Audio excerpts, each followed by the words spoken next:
බුදුරජාණන් වහන්සේ දේශනා කොට වදාළ අනුස්සති භාවනා 10ක් තියෙනවා. එයින් අපි මීට පෙර බුද්ධානුස්සති, ධම්මානුස්සති, සංඝානුස්සති, සීලානුස්සති, ත්‍යාගානුස්සති කියන අනුස්සති භාවනා 5ක් ගැන සාකච්ඡා කළා. අද අපිට තියෙන්නේ 6 වෙනි දේවතානුස්සතිය කියන අනුස්සති භාවනා ගැන සාකච්ඡා කිරීමටයි.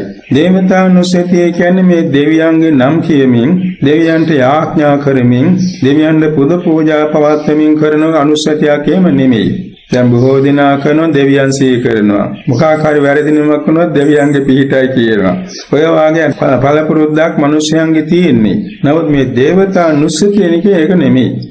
දේවතානුස්සතිය කියන්නේ දෙවියන් සාක්ෂි කරගෙන තමන්ගේ సంతානයේ පවත්න ශ්‍රද්ධා, සීල, ශ්‍රුත, ත්‍යාග, ඥාන කියන ගුණාංග 5 සංසන්දනය කොට බැලීමයි. ඒකේ නියම පිළිවෙල ඒකයි. දැන් මේක බොහෝ වශයෙන් කියන්නේ සෝවාන්, සකදාගාමි, මාර්ගඵලලාභීන් වඩන භාවනාවක් කියලා. කාට නමුත් බෞද්ධයන් වශයෙන් යම් ප්‍රමාණයකට සද්ධා, සීල, ශ්‍රුත, ත්‍යාග, ඥාන දිනු වෙලා තියෙනවා. ඒ ගුණාංග දෙවියන් එක්ක කියන්නේ ආර්ය දෙවියන් එක්ක, සෝවාන්, සකදාගාමි, අනාගාමි ආර්ය දෙවියන් එක්ක සමානත්වයට සංසන්දනය කළ බැලීමෙන් ලබන චිත්ත සමාධියටයි මේ දේවතානුස්සති භාවනා කියලා කියන්නේ. ඒ නිසා ඒක අපි තේරුම් ගන්නට වටිනවා. තවත් ප්‍රශ්නයක් ඒක සම්බන්ධව තියෙනවාද? ස්වාමින් වහන්සේ, දේවතානුස්සති වඩන්නේ කෙසේද? දේවතානුස්සති භාවනාව භාවනාවක් වශයෙන් වඩන්නේ විශේෂයෙන්ම භික්ෂුන් වහන්සේ වුණත්, ඊහි බෞද්ධයෙක් වුණත් ඒ දෙවියන් අරමුණු කරගන්නේ මේ ගුණාංග 5ක් මුල් කරගෙනයි.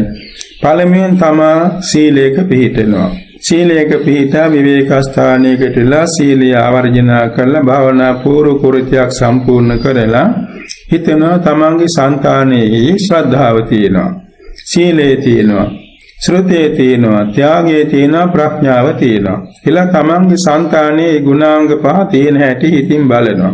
එතන ශ්‍රද්ධාව කියන්නේ බුද්ධ ධම්ම සංඝ රත්නත්‍රය ගැන, ශික්ෂා ප්‍රතිපත්ති ගැන, එයින් ලැබෙන ආනිසංස ගැන බලවත් විශ්වාසයයි.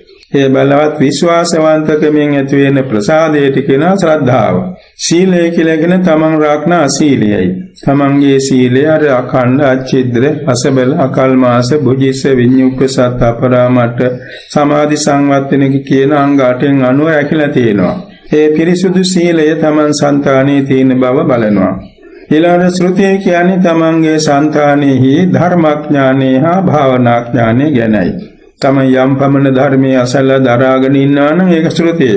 ඒකට කියනවා ආගම ශ්‍රුතිය කියලා. ඊළඟට තමන් භාවනා වඩලා රූප ධානය, අරූප ධානය, විපස්සනා ඥාන මෙතෙක් වඩලා තියෙනවා නම් යම් පමණ ඒකත් ආවර්ජනා කරලා තමන් సంతානේ අධිගම මේ බහුශ්‍රතතාව කියන ගුණයක් තියෙන බව බලනවා. ඒකට ශ්‍රුතිය කියන්නේ ධර්මඥානය හා භාවනාඥානය. ඊළඟට ත්‍යාගය කියන්නේ තමන් කවදාකවත් මසුරු කමින් යමක් සංගවාගෙන ඉන්නේ නැහැ. තමන් අනුභව කරන් ඉස්සරහ සතුටට හරි යමක් දෙනවා, සිල්වතුන් යමක් දෙනවා, අසරණයන්ට යමක් දෙනවා. ඒ දීම ගැන, දෙන වස්තුව ගැනවත්, එයින් ලැබෙන දිව්‍ය මානුෂාදී සම්පත් ගැනවත් බිඳක්වත් ආසා කරන්නේ නැතුව තමන් ඒ සම්බන්ධව නිවන් පතාගෙන පරිත්‍යාගය පුරුදු කරන බව තමන්ගේ හිතින් තමාගෙන බලනවා. ඊළඟට ප්‍රඥාව නම් මෙතන හඳුන්වන්නේ සුතේමය ඥානෙ, චින්තාමය ඥානෙ, භාවනාමය ඥානෙ කියන මේ අවස්ථා අනුව සිතේ නුවණයි. එතකොට ප්‍රඥාව යම් පමණ තමන්ගේ సంతානයේ දියුණුවා තියෙන බව තමන් වටහා ගන්නවා.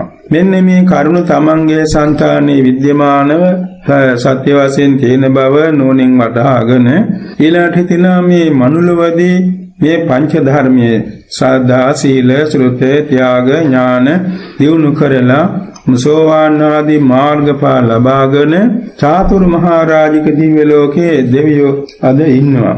ඒ චාතුරු මහා රාජික දෙවියන්ගේ సంతානේ යම් බඳු ශ්‍රද්ධාවක් තියෙනවා නම් මගෙත් ඒ සහ සමාන ශ්‍රද්ධාව තියෙනවා. ඒ වගේ යම් සීලයක්, යම් ශ්‍රුතියක්, යම් ත්‍යාගයක්, යම් ප්‍රඥාවක් තියෙනවා නම් මා సంతානේ තුල ඒ කියන්නේ සීල, ශ්‍රුතේ, ත්‍යාග, ඥාන තියෙනවා කියලා ඒ චාතුරු මහා රාජික දිව්‍ය ලෝක වාසී දෙවියන්ගේ ඒ ශ්‍රද්ධාදී ගුණ තමන්ගේ సంతානයේ සම්බන්ධ කරගෙන සංසන්දනය කරමින් ඒ ගැන අහෝ සාදු සාදු කියලා සතුටු වෙනවා. ඊළඟට මනුෂ්‍ය ලෝකයේ සිට 42000ක් යදුනින් ඉහළයි මේ චාතුරු මහරජකේ.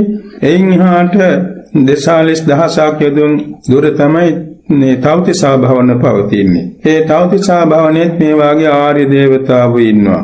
ඒ ආර්ය දේවතාවන්ගේ సంతානයේ ශ්‍රද්ධා සීල සෘත ත්‍යාග ඥාන පවතිනවා. ඒ විදිහට මගේ సంతානයේ මේ ශ්‍රද්ධාව සීලය සෘතේ ත්‍යාගයේ ඥානෙ තියෙනවා කියලා ඒකන තමන් සාදු සාදු කියලා සතුටු වෙනවා. එයින් යදුන් 42000කට ඉහළින් තමයි යාම දිව්‍ය ලෝකේ පවතින්නේ. සයාම දිව්‍ය රාජානන්ගේ වාස භවන.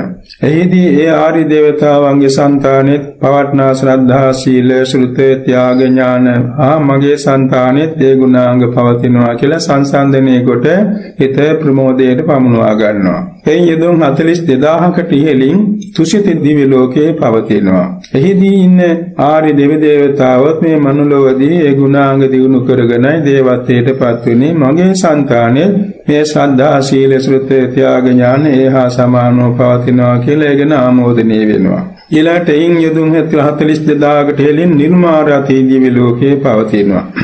ඒ දිව්‍ය ලෝකයේ සෝවාන් ආදී ආර්යයන් වහන්සේලා ඉන්නවා. ඒ ඇත්තොත් මනුෂ්‍ය ලෝකයේ මේ ගුණාංග පහ දිනු කරගෙන දේවත්වයට ගියාසේ මගේ సంతානයේදී මේ කියන්නේ ශ්‍රද්ධා සීල සෘත ත්‍යාග ඥාන පවතිනවා කියලා සංසන්දනය කොට සන්තෝෂ වෙනවා. ඒනුත් යදුන් 42000කට ඉහළින් පරිනිර්මිත වසවත දිව්‍ය ලෝකේ පවතිනවා. එහිදී සෝවාන් ආදී මාර්ගඵලලාභීන් මේ මනුලොවින් මේ ගුණාංග පහ දිනු කරගෙන උපන්නා. මගේ సంతානයේදී දේවයන් හා සමානව ශ්‍රද්ධා සීල සෘත ත්‍යාග ඥාන පවතිනවා. හෝ සාදු සාදු කියලා හිතේ ප්‍රමෝදයට පමුණවා ගන්නවා. එතනින් ඉහළට 55,80,000ක් යදුන් ඉහළින් පළමුවෙනි බ්‍රහ්ම ලෝකයේ තියෙනවා. ප්‍රථම ධානය තලය. ඒකේ කොටස් තුනක් තියෙනවා. බ්‍රහ්ම පාරිසජ්ජ, බ්‍රහ්ම පුරෝහිත, මහා බ්‍රහ්ම. ඒ බ්‍රහ්ම ලෝකයේ ඉන්න බ්‍රහ්ම යෝධය මනුලෝකයේ මේ ගුණාංග පහ දිනු කරගෙන බඹතලයට ගියා. මගේ సంతානෙත් මේ ධර්මතා පහ මනවින් පවතිනවා කියලා සන්තෝෂ වෙනවා. ඉන්හෙල යදුන් 55,80,000කට ඉහළින් දෙවෙනි බ්‍රහ්ම ලෝක තලයේ පවතිනවා. පරිත්තාභ, අපමානාභ, ආභාසර බ්‍රහ්ම ලෝක තුන. ඒ බ්‍රහ්ම ලෝකවලද මනුෂ්‍ය ලෝකයේදී ශ්‍රද්ධා සීල සෘත ත්‍යාග ඥාන වැඩු ආර්ය බ්‍රහ්මයෝ ඉන්නවා. ඒ බ්‍රහ්මයන් හා සමාන මගේ సంతානයේ ශ්‍රද්ධා සීල සෘත ත්‍යාග ඥාන පවතිනවා කියලා තමන් ඒ ගැන සන්තෝෂ වෙනවා. එයින් යදුන් 55,80,000කට ඉහළින් තුන්වෙනි ධ්‍යාන තලයේ පවතිනවා. පරිත්ත සුභ, අපමාන සුභ, සුභ කින්නක බ්‍රහ්ම ලෝක තුන. ඒ බ්‍රහ්ම ලෝකවලද මනුෂ්‍ය ලෝකයේදී ශ්‍රද්ධා සීල සෘත ත්‍යාග ඥාන දිනු කරු බ්‍රහ්මයෝ ඉන්නවා. ආදි බ්‍රහ්මයෝ මගේ సంతානයේදී බ්‍රහ්මයන්ට සමානව ශ්‍රද්ධා සීල සෘත ත්‍යාග ඥාන පවතිනවා කියලා සන්තෝෂ වෙනවා. ඊළඟට යදුන් 55,80,000කට ඉහළින් වේහාපල බඹතලේ පවතිනවා. එහිදීද මනුෂ්‍ය ලෝකයේදී ඔය කියන ශ්‍රද්ධා සීල සෘත ත්‍යාග ඥාන වැඩි ආර්ය බ්‍රහ්මයෝ ඉන්නවා. ඒ බ්‍රහ්මයෝද බ්‍රහ්මයන් හා සමානව මගේ సంతානයේද ශ්‍රද්ධා සීල සෘත ත්‍යාග ඥාන පවතිනවා කියලා සන්තෝෂ වෙනවා. ස්වාමින් වහන්සේ ඉන් ලැබෙන අනුසස් මොනවද? බාධක මොනවද? ඔය විදිහට අරූප ධානය ලැබූ අය ඒ මනුෂ්‍ය ලෝකයේදී අරූප ධානය ඇතිව සෝවාන් ආදී මාර්ගඵල ලබා ඒ බ්‍රහ්ම ලෝකෙ ඉපදී සිටිනවා. ඒ හා සමාන මගේ సంతානියෙත් මේ ශ්‍රද්ධා සීල සෘත ත්‍යාග ඥාන පවතිනවා කියලා නැවත නැවත ආවර්ජන කරනවා. මෙසේ ඒ දිව්‍ය ලෝකවල බ්‍රහ්ම ලෝකවල ඉන්න ආර්ය දෙවියන් බ්‍රහ්මයන් හා සමානව සංසන්දනය කොට තමාගේ సంతානයේ විද්‍යමානව පවත්නා වූ ශ්‍රද්ධා සීල සෘත ත්‍යාග ඥාන ගුණ නොවන මෙනෙහි කරමින් ඇති කරගන්නා වූ චිත්ත සමාධියට කියනවා දේවතානුස්සතිය කියලා. මේක තමයි දේවතානුස්සති භාවනා වඩන සංක්ෂේප ක්‍රමය. ඒක වඩනකොට මේක ප්‍රතිඵල විශේෂයෙන් දකින්න ලැබෙනවා. විශේෂයෙන්ම දේශනාව සඳහන් වෙනවා සෝවාන් සකෘදාගාමී කියන ආර්යයන් වහන්සේලාට මේ භාවනාව නියම වශයෙන් ගැලපෙන්නේ. නමුත් කල්යාණ පෘථග්ජන ගිහි පැවිදි බෞද්ධයන්ටත් මේක වඩන්න උපදෙස් දීලා තියෙනවා. මොකද හැම කෙනාගේම సంతාන තුල මේ ගුණ ගුණාංග දිනු කරගන්න පුළුවන් නිසා. ඒ නිසා මේකේ චරිත ભેදයෙන් ආර්යයන් වහන්සේලාට අයිති වුණා ශ්‍රද්ධා චරිතයටයි ප්‍රධාන වශයෙන් අයිති වෙන්නේ. නමුත් අනිත් සියලුම චරිතලාභීන්ටත් මේක වඩන්න භාග්‍යතුන් වහන්සේ උපදෙස් දීලා තියෙන නිසා මේක කිසි කෙනෙකුට වඩන්න සුදුසු නැහැ කියන මේ ප්‍රතික්ෂේප කිරීමක් නැති බව කරුණාවෙන් තේරුම් ගනිමු. මේ කියන දේවතානුස්සති භාවනාව පරමාර්ථ ධර්මයන් අරමුණු කරන භාවනාවක්. ඒ කියන්නේ ශ්‍රද්ධාව කියන්නේ සම්මුතියක් නෙමෙයි. සීලය, ශ්‍රුතය, ත්‍යාගය, ඥානෙ මේවා පරමාර්ථ ධර්ම. මේ පරමාර්ථ ධර්ම අරමුණු කරගෙන නිසා රූපාවචර ධ්‍යාන ලැබෙන්නේ නැහැ. අරූපාවචර ධ්‍යාන ලැබෙන්නේ නැහැ. නමුත් උපචාර සමාධිය ලැබෙනවා. උපචාර සමාධිය කියන්නේ මීටත් පෙර අපි සාකච්ඡා කරලා ඇති උපචාර කියලා කියන්නේ කාමාවචර කුසාසිතේ පාල කර ගන්නා සමාධියක්. ඒකත් නීවරණ පහ සම්පූර්ණයෙන් යටපත් වී ධානාංග පහක් හිතේ ශක්තිමත් බවටපත් වෙන සමාධියක් මේ උපචාර සමාධිය කියන්නේ. ධානයේ සමීප බැවින් ඒකට උපචාර කියනවා. ධානයට ආසන්නයි. කියන්නේ රූප ධානයට ආසන්නයි ඒ උපචාර සමාධිය. එතකොට උපචාර සමාධිය පදනම් කරගෙන පුළුවන් විපස්සනාවට හැරෙන්න. ඒකයි මේකේ ආනිසංස විශේෂය. ඉතින් උපචාර සමාධිය උනත් අර ධාන සමාධියට සමාන්තර බැවින් ඒකේ ආනිසංස විශේෂයි. ඒකෙන් ප්‍රයෝජන ගන්න පුළුවන් ඕනතරම් උසස් ගුණ පූර්ණේ කරගන්නට අනිත් ධාන භාවනා වඩන ලොකු පහසුවක් ඇති වෙන උපචාර සමාධිය ලබාගත් කෙනෙකුට. මොකද කාරණේ උපචාර සමාධියේදී නීවරණ යටපත් වෙනවා. බොහෝ දිනාට මේ රූප ධාන අරූප ධාන පහ වඩන්න බැරි නීවරණ පහේ බාධක නිසායි. නීවරණ පහ යටපත් කිරීම නිසා අනිත් භාවනා ඔක්කොම වඩන්න පුළුවන්කම තියෙනවා. ඒකයි විශේෂයෙන් තියෙන ආනිසංසය. අනිත් කාණේකින් විපස්සනාට පදනම් කරගන්න පුළුවනි. ඒකද බාධක වශයෙන් තියෙන ඇත්ත වශයෙන් අන්‍ය ශාස්ත්‍රීය ශාසන ගැන ප්‍රසාදයක් ඇති කර ගැනීම, විශ්වාසයක් ඇති කර ගැනීම මේකට ලොකු බාධාවක්. මොකද ශ්‍රද්ධාවට බාධාවක් මේ අන්‍ය ශාස්ත්‍රීය ශාසන ඇත්තයි සත්‍යයි විද්‍යමානයි සර්වාංග සර්වාකාර සම්පූර්ණයි කියලා හිතුවොත් ඒ පිළිගැනීම නිසා දෘෂ්ටිගතික වෙනවා. එසේ වෙනම් මේ ගුණාංග දිනු කර ගැනීමට ලොකු බාධාවක් වෙනවා. ඒ වගේම මේ ලෞකික වශයෙන් ඔය නොයෙක් දෙයට ආශා කිරීම, තණ්හා දිට්ඨිමාන ඇති කර ගැනීම, උපක්ලේශ ධර්මයන්ට යටපත් වීම, අවිජ්ජා ව්‍යාපාද, ක්‍රෝධ උපනාහ, මක්ඛපලාස, සාමච්චරිය, මායාසාටේය, සම්බසාරම්භ, මානාතිමාන, මද ප්‍රමාද කියන මේ උපක්ලේශයන් හිතේ වැඩුණොත් ඒක මේ භාවනාවට බාධාවක්. ලැබිච්ච සමාධිත් බිඳිලා යනවා. භාවනා මාර්ගයේ නොමග යනවා.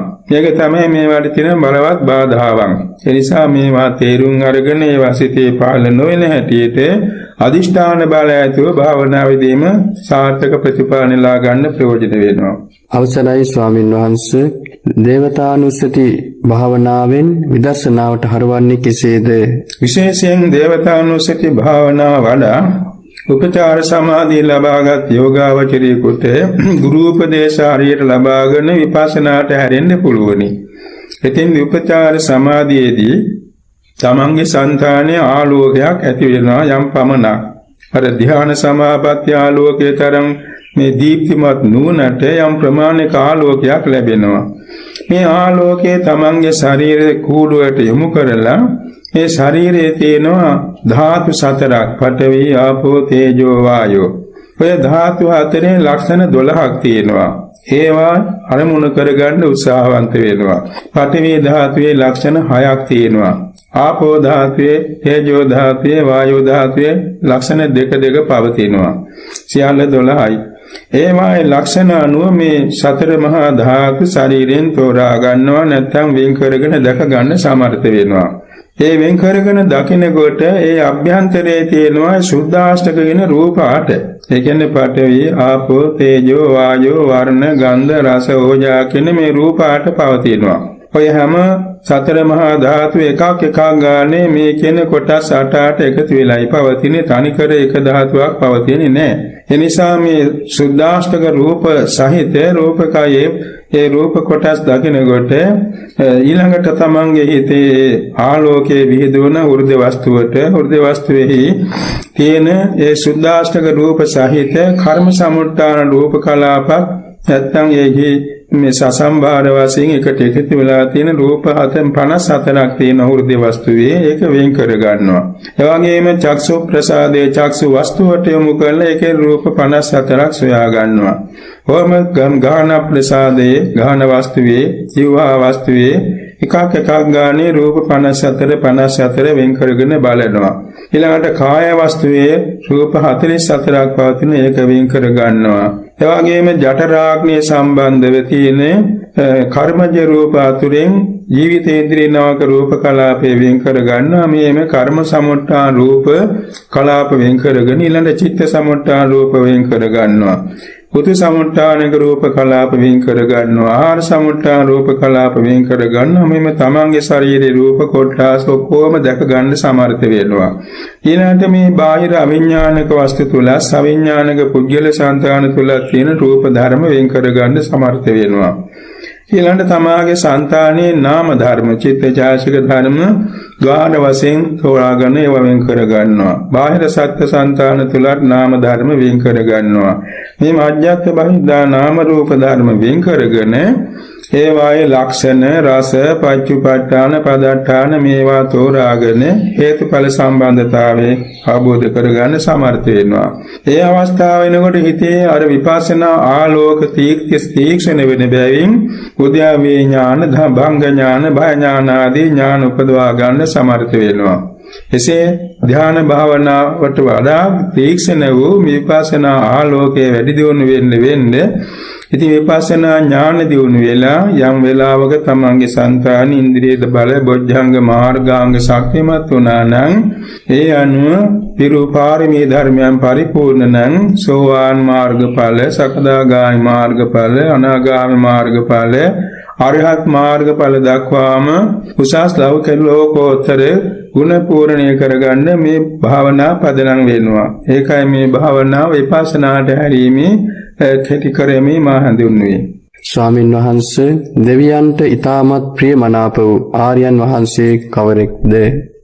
විශේෂයෙන් මේ බුද්ධ ශාසනීය රහතන් වහන්සේලා අතර පිළිඳ වච්ච රහතන් වහන්සේ දෙවියන්ට බොහෝ ප්‍රියයි මනාපයි.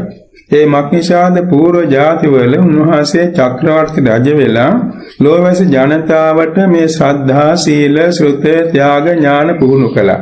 පංචශීලයේ හොඳින් ආරක්ෂා කරන්න උපදෙස් දුන්නා. මුළු මේ සතර මහා දීපේ සීලුම මිනිසයන්ට මේ ගුණාංග පුරුදු කරපු නිසා ඒගොල්ලෝ දේවත්වයටපත් වෙලා පසු කාලයේ කළ පිරින්දවච්ච ස්වාමින් වහන්සේ මනුලෝ පහළ වී බුදු සසුනේ පැවිදි වී අරිහත්ත්වයටපත් වුණා. දෙවියන් උන්වහන්සේ ගණ නිතරම සෝදිසියෙන් ඉන්නවා. උපකාර කරන හැම වෙලාවෙම ආරක්ෂා සංවිධාන සැලසෙනවා. ඒ වගේ මේ දේවතානුස්සතිය වැඩි අයටත් ඔය ආනිසංස ලැබෙනවා. දෙවියන්ට බොහොම ප්‍රියමනාප වෙනවා. දෙවියන්ට අද වාගේ යාඥා කරන්න අවශ්‍ය දෙවියන් වෙනුවෙන් පුදපඬු කරන්න අවශ්‍ය නැහැ. මේ කියන ගුණාංග දිනු කරනකොට අනිවාර්යෙන් දෙවියන්ගේ ප්‍රසාදය අපට ලැබෙනවාමයි. එනිසා පිළින්දවච්ච මහ රහතන් වහන්සේ ගැන සඳහන් වෙනවා දෙවියන්ට බොහෝ ප්‍රියමනාප රහතන් වහන්සේ නමක් බව. ඊට හේතුව පූර්ව ජාතිවල මේ ගුණාංග පහ පංචශීලයක් ලෝවැස ජනතාවට ප්‍රගුණ කිරීම හේතුවයි. කාල වේලාවත් ගෙවි යනවා. තා විනාඩි කිහිපයක් අපිට ඉතුරු තියෙනවා. මේ වෙලාවේ අපි අදිෂ්ඨාන කරගන්නට ඕනේ ඒ භාවනා මාර්ගය වැඩෙන යෝගාවචරයන් ගිහිපෑදී යෝගාවචරයන් විසින් කළ යුතු වන්නේ සැබවින්ම නිරන්තරයෙන් හිතගෙන අපේක්ෂාවෙන් සිටීමයි. සිතගෙන සෝදිසියෙන් සතියෙන් ගත කිරීමයි. හැම වෙලාවෙම සිත පිරිසුදු කරගෙන ශ්‍රද්ධාව, සීලය, ශ්‍රුතය, ත්‍යාගය, ඥානය වැඩෙන හැටියට කුසල අරමුණු හිතේ දියුණු කර ගැනීම ඉතාම අවශ්‍ය වෙනවා. ඉතින් අද මේ මොහොතේදී අපි සෑම දෙනාම අන්‍ය විහිත නොවි මේ ධර්ම සාකච්ඡාවේ සවන් දීමේදී අපේ సంతාන තුල ඔය කියන ශ්‍රද්ධා, සීල, ශ්‍රුත, ත්‍යාග, ඥාන ගුණාංග යම් පමණකට වැඩුණා. ඒ ධර්ම ශක්තිය අපට පුරුදු කරලා තියෙන බුදුරජාණන් වහන්සේ. එනිසා අප විසින් මේ දේවතානුස්සති භාවනාව සම්බන්ධව කළ ධර්ම සාකච්ඡාවෙන් ලද ශ්‍රද්ධා, සීල, ශ්‍රුත, ත්‍යාග, ඥාන ගුණාංග තුලින් ජනිත කුසල සම්භාර සාක්ෂිය ධ්‍යාන විපස්සනා මාර්ගඵල අවබෝධයට උපනිශ්‍රේ වන බැවින් ඒ බුද්ධ පූජාවක්ම වේවා කියලා අපි ගෞරව පූජා කරමු. ධර්ම පූජාවක් වේවා, ආර්ය සංඝ රත්නයේ පූජාවක් වේවා, මෞපිය ගුරු දෙගුරුතුමන්ට ගුරු දෙගුරු පූජාවක් වේවා. ඒ ධර්ම ශක්තිය අපේ චිත්තසංතාන තුළ පෝෂණය කර ගැනීමෙන් මෙලව සුභසිත, පරලොව සුගතිය, කෙලවර සාන්ත අමා මහ නිවන සාක්ෂාත් කර ගැනීම තෙක් හේතු වාසනා වේවා. ඉදිරියට අපේ ධර්මාඥාන, භාවනාඥාන දියුණු කරගෙන මෙලව ජයගෙන, පරලොව ජයගෙන, සසර ජයගෙන, කෙලෙසුන් ජයගෙන, ආත්මය ජයගෙන අපරාජිතව බුදුපසේ බුදුමහරහතන් වහන්සේ නිවී සනසේ වදාළ පරම රමණීය වූ ශාන්ති ලක්ෂණ වූ නිර්වාණ භේපුරියට සුවසේ පැමිණීම පිණිස හේතු වේවා, වාසනාව වේවා කියලා අපි ගෞරවයෙන් ප්‍රාර්ථනා කරමු. සෑම දිනකට තෙරුවන් සරණයි. අභිවාදන සීලිස්ස නිච්ඡං වද්ධාපචායිනෝ චත්තාරෝ ධම්මා වද්ධන්ති ආයුවන්නෝ සුඛං බලං ආයුරාෝග්‍ය සම්පatti සග්ග සම්පatti මේවචේ අතෝ නිබ්බාන සම්පatti මිනාතේ සමිජ්ජතු.